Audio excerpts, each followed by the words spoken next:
नमस्कार मैत्रिणींनो, इथं बघा मी आहे ना साग बनवते मिक्स भाज्यांचा। खूप टेस्टी असा साग आहे।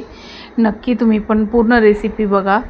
तर सगळ्यात पहिलं तर मी आहे ना सगळ्या भाज्या घेतलेल्या आहे। राईची भाजी, बथवा, शेपू, मेथी, पालक हे सगळं घेतलेलं आहे। मस्त असं धुवून स्वच्छ कापून बारीक चिरून घेतलेलं आहे। कुकरमध्ये टाकलेला आहे।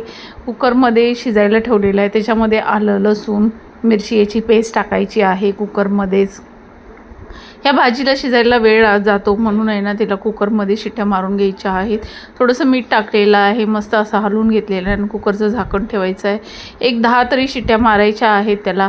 आता इथं मी मक्याची भाकर पण बनवणार आहे। मक्याच्या भाकरीसाठी आहे ना थोडंसं पाणी, तेल आणि मीठ टाकून असं पाणी मस्त उकळून घेतलेलं आहे आणि त्याच्यामध्ये मक्याचं पीठ चाळून व्यवस्थित असं उकड काढून घ्यायची आहे।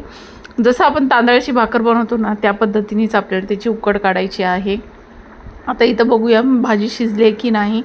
तर बघा भाजी शिजली की नाही ती बघण्यासाठी मी असं घोटून घेतलेलं आहे पूर्ण। तर भाजी शिजली नव्हती, परत मी तिला शिट्ट्या देऊन घेणार आहे। इथं भाकरीचं पीठ पाहू शकता अशा पद्धतीने तयार झालेलं आहे। आता याला व्यवस्थित थंड पाणी लावून मळून घ्यायचं आहे। मस्त असा गोळा तयार करायचा आहे। पाहू शकता अशा पद्धतीने गोळा तयार झालेला आहे। परत मी कुकर खोलून बघितले आणि मस्त असं हाटून घ्यायचे, भाजी घोटून घ्यायचे, व्यवस्थित असं घोटायची आहे। तर इथं भाजीला फोडणी देण्यासाठी मी इथं जिरे टाकलेले आहे, कांदा टाकलेला आहे, थोड्याशा सुक्या लाल मिरच्या टाकायच्या आहेत। मस्त असं परतून घ्यायचं आहे आणि आता इथं भाजी जी आपण कुकरमध्ये उकडून ठेवली होती ती टाकायची आहे। मक्याचं पीठ थोडंसं पाण्यामध्ये मिक्स करून त्याच्यामध्ये टाकायचं आहे। मस्त असा साग बनतो। तुम्ही नक्की ट्राय करा। याला सरसों का साग बोलतात, मकई की रोटी सरसों का साग। खूप टेस्टी असा होतो। थंडीमध्ये खाल्लेला खूप छान आहे। मी तुम्हाला जवळून पण दाखवते। मस्त झालाय पाहू शकता। आता इथं भाकरी बनवून घ्यायच्या आहेत।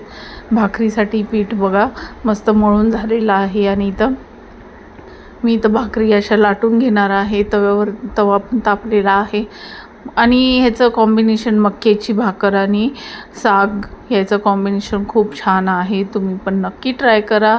माझी ही रेसिपी आवडली असेल तर लाईक, शेअर, सबस्क्राईब करायला विसरू नका। कमेंट करून सांगा की तुम्हाला कशी वाटते ही रेसिपी। आणि मी तुम्हाला जर हा व्हिडिओ नाही समजला असेल तर मी मोठा पण व्हिडिओ टाकलेला आहे, त्याच्यामध्ये बघा तुम्ही। बघा इथं आपल्या भाकरी तयार झालेला आहे, साग पण तयार झालेला आहे। तुम्हाला मस्त असं सर्व करून दाखवणार आहे। पाहू शकता किती सुंदर असं दिसतोय। खायला पण तेवढाच टेस्टी झाला होता। चला तर मग या तुम्ही पण खायला। सरसों का साग, मकई की रोटी खूप छान असा बेत झालेला आहे। चला तर मग बाय।